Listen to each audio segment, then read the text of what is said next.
Lightning flashed outside the tall expo windows, throwing jagged shadows across Marcus Kane's blueprints. Every eye in the room was on him, but not with curiosity. They were waiting for him to fail.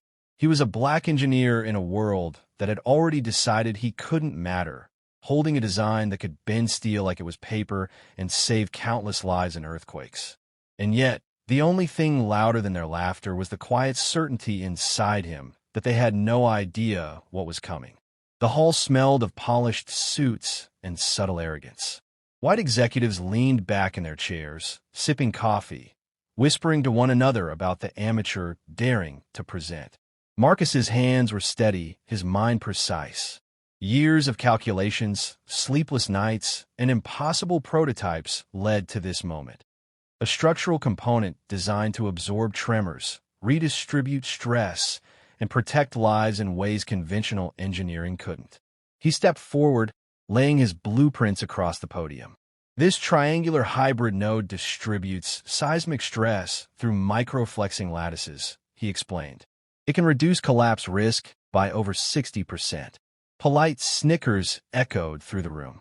One executive leaned forward and said, "We don't invest in pipe dreams. This is cute, but impossible." Marcus didn't respond. He folded his papers and left, carrying nothing but his certainty and the quiet knowledge that his work wasn't for approval. It was for the world. Back in his modest workshop, Marcus became a machine of focus. Nights blurred into testing, rebuilding, and recalculating. Steel beams, salvage composites, and prototype rigs littered the floor. His only audience was a dented coffee mug and his loyal colleagues. Lena, a materials scientist, and Omar, a retired construction foreman. Together, they ran simulations, laughed quietly when a design failed, and pushed forward with relentless discipline. The breakthrough came one early morning. The prototype node bent under extreme, simulated tremors, absorbed energy perfectly, and snapped back without fracture. Marcus's heart thudded as the data confirmed what he had long suspected. It worked. Not as theory, not as idea, but as reality. He arranged a small public demonstration at a local engineering fair, simple and honest. No sponsors, no giant logos, just a rig, cameras, and truth. On the day of the demo, the same executives who had mocked him appeared, their smug smiles intact. Marcus explained the rig, wound the prototype, and the tremor simulation began. The model swayed violently, yet each time, the hybrid node redistributed stress and returned to perfect stability. Phones recorded, jaws dropped, and whispers grew into astonished murmurs.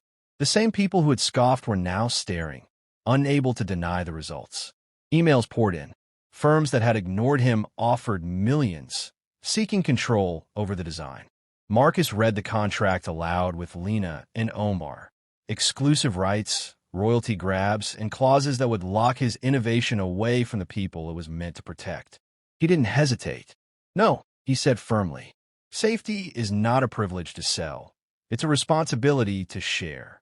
Instead, he partnered with a scrappy startup that promised transparency and access. Marcus trained builders in low-income neighborhoods, helping communities retrofit structures safely. When earthquakes hit months later, buildings that used his nodes remained standing while conventional ones collapsed. Videos of children being carried to safety went viral. Marcus's design wasn't just successful. It was life-saving, a quiet revolution built from persistence, intelligence, and principle. Months later, the executives who had laughed at him invited him to a panel, trying to salvage pride with public association. Marcus accepted but imposed his terms: recognition for excluded voices and funding for schools in vulnerable areas.